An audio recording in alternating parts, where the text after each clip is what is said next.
नमस्कार दोस्तों, कैसे हैं आप लोग सभी। आई होप सभी अच्छे होंगे। चलिए आज हम लोग साइंस का सेट नंबर 145 को स्टार्ट करते हैं। उससे पहले आप चैनल पर नए हैं तो आप चैनल को सब्सक्राइब कर लें तथा इसका पीडीएफ अगर आपको चाहिए तो आप हमारे टेलीग्राम चैनल नॉलेजेबल पीडीएफ से जुड़ सकते हैं और टेलीग्राम चैनल पर इसका पीडीएफ अपलोड कर दिया गया, ठीक ना। और जो पिछला वीडियो नहीं देखे हैं तो वो चैनल के प्लेलिस्ट में जाकर के पिछला वीडियो को देख ले, ठीक। चलिए आज के पहला प्रश्न को देखते हैं। देखिए आज के पहला प्रश्न क्या कहता है। देखिए आज का पहला प्रश्न कहता है कि जो पदार्थ जल के संपर्क में आने पर तत्काल जो है कोलाइडली विलयन बना लेता है तो उसे क्या कहते हैं, ठीक ना। देखिए वैसा पदार्थ जो क्या करता है कि जो जल के संपर्क में आएगा ना वो तत्काल वो क्या करेगा आपको तो ये कोलाइडली विलयन बना लेगा, तो उसे हम जलरागी कोलाइड कहते हैं, ठीक। इसको क्या कहते हैं तो जलरागी कोलाइड कहते हैं, ठीक। इसका उत्तर क्या जाएगा, ऑप्शन नंबर डी हो जाएगा, जलरागी कोलाइड, ठीक ना। ये देखिए क्या होता है कि ये जो है ना आपको जल के संपर्क में अगर आता है तो ये तत्काल में क्या होता है, ये आपको कोलाइडली विलयन बना लेता है, ठीक। चलिए अगला प्रश्न है कि स्वतंत्र गति के लिए किसी वस्तु पर कोई बल लगाया गया है, ठीक ना। स्वतंत्र गति के लिए कोई वस्तु है, ठीक ना, उस पर कोई बल लगाया गया। यदि यदि बल का परिणाम तथा वस्तु का द्रव्यमान ज्ञात हो, यानी कि बल का परिणाम यानी कि एफ हमें पता है तथा वस्तु का द्रव्यमान यानी कि एम भी हमें पता है, तो न्यूटन के दूसरे नियम के सहायता से हम क्या ज्ञात कर सकते हैं, ठीक ना। देखिए न्यूटन के दूसरे नियम से देखिए क्या कहता है कि दूसरे न्यूटन का दूसरा नियम क्या कहता है कि वो जो है ना फल बल का जो है ना आपको ये व्यंजक प्राप्त होता है, यानी कि एफ बराबर एम ए जो है न्यूटन के दूसरे नियम से ही प्राप्त होता है, ठीक है। यहाँ देखिए हमको क्या क्या दिया है प्रश्न में। देखिए एफ भी हमें दे दिया है तो एम दे दिया हुआ है, एफ और एम हमको मालूम है तो यहाँ से हम ए निकाल सकते हैं, यानी कि त्वरण हम निकाल सकते हैं, ठीक है ना।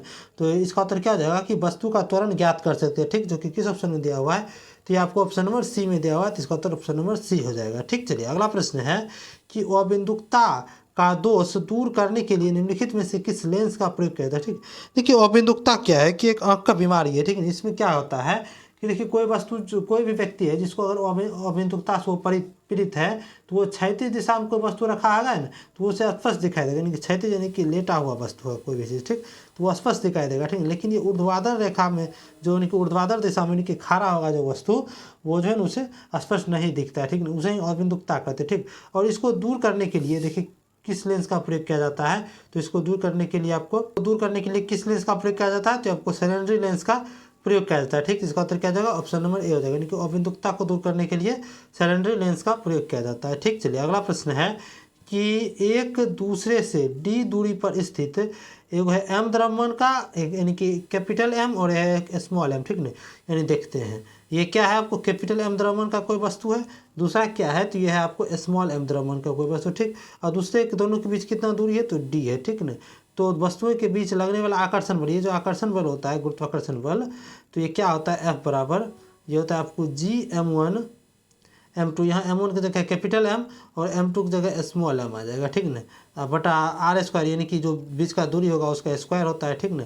तो यहाँ डी का स्क्वायर हो जाएगा। यहाँ हमसे पूछा है कि जो आकर्षण बल जो ये एफ है ये किसका व्युत्क्रमण अनुपाती है, देखिए किसका व्युत्क्रमण अनुपाती है तो ये आपको डी स्क्वायर का व्युत्क्रमण अनुपाती है, यानी कि उसके बीच के दूरी के वर्ग का व्युत्क्रमण अनुपाती होता है, ठीक। देखिए किस ऑप्शन में दिया है तो आपको ऑप्शन नंबर बी में दिया हुआ है, तो इसका उत्तर ऑप्शन नंबर बी हो जाएगा, ठीक। चलिए अगला प्रश्न है कि पहले तापीय बल्ब का आविष्कार किसने किया। देखिए पहला जो है तापीय बल्ब इसका आविष्कार किया था आपको थॉमस एडिसन ने, ठीक। तो किस ऑप्शन में दिया है तो आपको ऑप्शन नंबर ए में दिया हुआ है, तो इसका उत्तर ऑप्शन नंबर ए हो जाएगा, ठीक। चलिए देखिए अगला प्रश्न है कि दांतों के अध्ययन से संबंधित विज्ञान क्या कहलाता है, ठीक ना।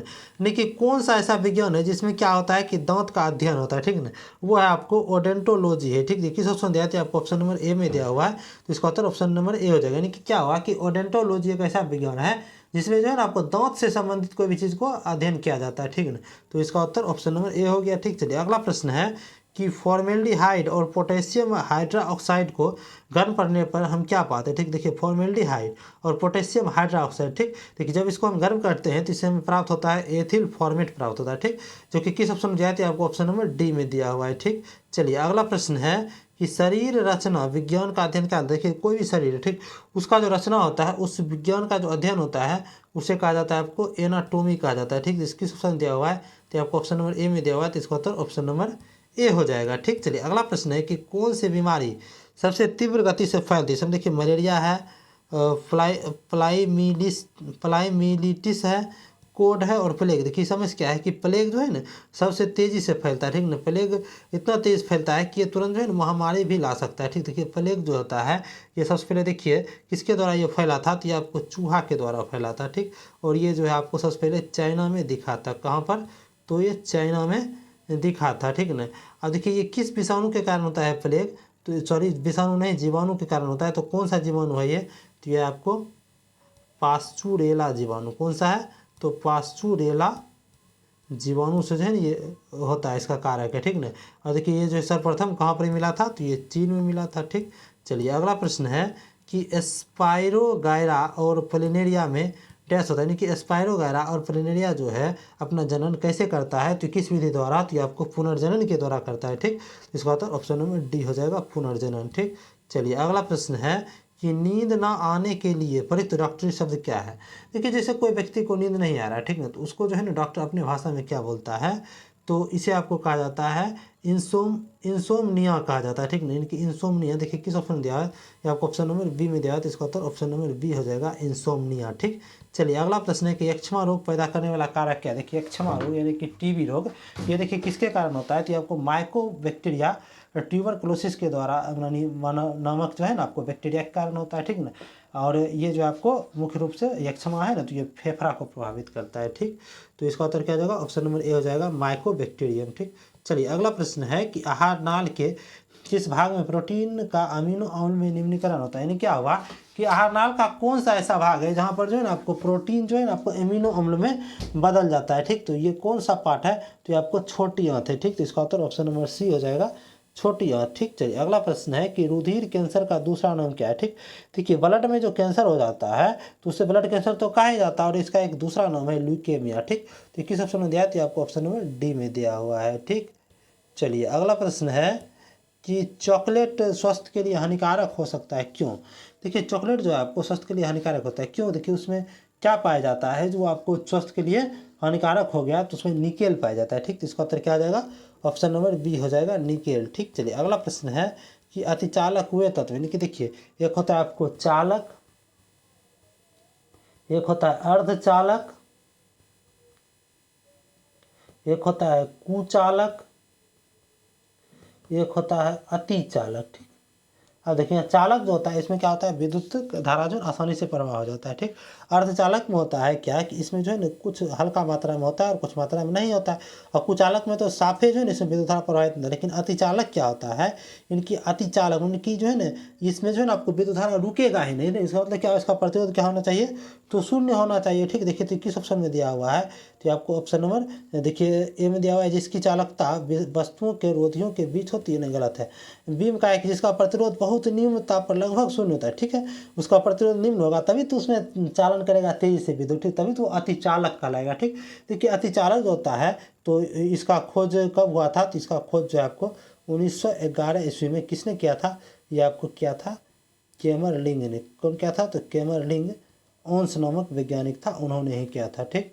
चलिए अगला प्रश्न है कि एक ध्वनि तरंग की आवृत्ति को जो है एन से डिनोट किया जाता है, यानी कि आवृत्ति यानी कि एन बराबर हमें क्या दिया हुआ है, तो ये 50 हर्ट्ज दिया हुआ है, ठीक। तथा इसकी तरंग को लैम्डा से डिनोट किया जाता है, तो लैम्डा कितना है, तो 4 मीटर। तथा ध्वनि की तरंग की चाल, देखिए ध्वनि तरंग की चाल जो होता है इसके संबंधित, तो v बराबर एन लैम्डा होता है फार्मूला, ठीक।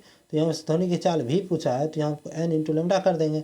एन हमको 550 हर्ट्ज है और लैम्डा हमको 4 मीटर है, तो इसको दोनों को मल्टीप्लाई कर देंगे तो 520 यानी कि 200 मीटर प्रति सेकंड क्या है, तो वो ध्वनि तरंग की चाल है, ठीक। इसका उत्तर ऑप्शन नंबर ए हो जाएगा, ठीक। चलिए अगला प्रश्न है कि दौड़ के दौरान धावक का गुरुत्व केंद्र क्या। देखिए जो कोई भी धावक जो होता है वो दौड़ता है थोड़ा आगे झुक के दौड़ता है, ठीक। तो उसका गुरुत्व केंद्र कहाँ होता है, तो वो शरीर के मध्य में होता है, ठीक। तो इसका उत्तर ऑप्शन नंबर सी हो जाएगा, ठीक। चलिए अगला प्रश्न है कि रासायनिक रूप से मिल्क ऑफ मैग्नीशिया का देखिए फार्मूला होता है आपको Mg/OH का होल ट्वाइस होता है, ठीक। कि मिल्क ऑफ मैग्नीशिया, ठीक। ये क्या हुआ आपको Mg/OH का होल ट्वाइस। देखिए इसका यूज कहाँ पर होता है, तो इसका यूज जो आपको एंटा एसिड के रूप में होता है, ठीक। यानी कि इसका उत्तर ऑप्शन नंबर डी हो जाएगा, मैग्नीशियम हाइड्रोक्साइड, ठीक। चलिए अगला प्रश्न है कि मैग्नीशियम एक मिश्र धातु है, ठीक। देखिए मैग्नीशियम एक मिश्र धातु है जो देखिए किसका किसका मिश्रण है, तो आपको एल्युमिनियम और मैग्नीशियम का मिश्रण है, ठीक। जिसका उत्तर ऑप्शन नंबर ए हो जाएगा, ठीक। चलिए अगला प्रश्न है कि आँख का वह कौन सा भाग है जिसमें क्या होता है कि वर्णक होता है जो है किसी व्यक्ति के आँख का रंग को निश्चित करता है, ठीक ना। तो देखिए आँख का कौन सा ये भाग है, तो ये आपको आइरिस है, ठीक। तो इसका उत्तर क्या हो जाएगा, आइरिस यानी कि परितारिका जिसे कहा जाता है, जो कि ऑप्शन नंबर सी में दिया हुआ है, ठीक।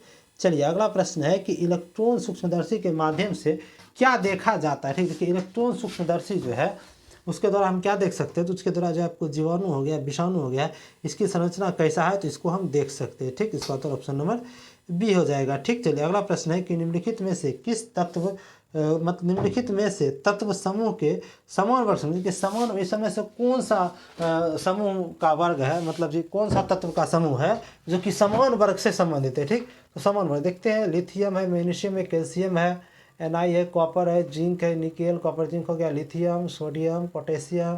तो देखिए कि फर्स्ट एक का जो होता है यानी कि क्षारीय धातु, उस सब देखिए कौन कौन होता है। तो ये देखिए होता है आपको, देखिए उसको याद करने का एक ट्रिक है, हलीना करो रब से फरिया। ठीक, तो हस हो गया आपको हाइड्रोजन, लीस हो गया लिथियम, हलीना, नास हो गया सोडियम, करो यानी कि हो गया आपको के से पोटेशियम, आर 20 हो गया रुबिडियम, रब से सी एस हो गया, उसके बाद देखिए फ्रांसियम हो जाएगा एफ आर। ठीक है ना, तो रब से फरियाद हो गया। ठीक, तो यहाँ से क्या पूछा है कि जो कि समान वर्ग से, समान वर्ग से देखिए कि लिथियम, सोडियम और पोटेशियम ये तीनों है एक में है, तो कौन में है, तो ये फर्स्ट में है, यानी कि क्या होगा कि ये समान वर्ग से संबंधित है। ठीक, तो इसका उत्तर ऑप्शन नंबर सी हो जाएगा। ठीक, चलिए अगला प्रश्न है कि वह उपकरण कौन सा है जिसमें समुद्रों की गहराई मापने के लिए ध्वनि तरंगों का प्रयोग करता है। ठीक ना, यानी कि समुद्र की गहराई मापने के लिए अगर हम ध्वनि तरंग का प्रयोग करते हैं तो वो कौन सा उपकरण है, तो वो आपको सोनार है। ठीक, तो इसका उत्तर क्या हो जाएगा, ऑप्शन नंबर बी हो जाएगा,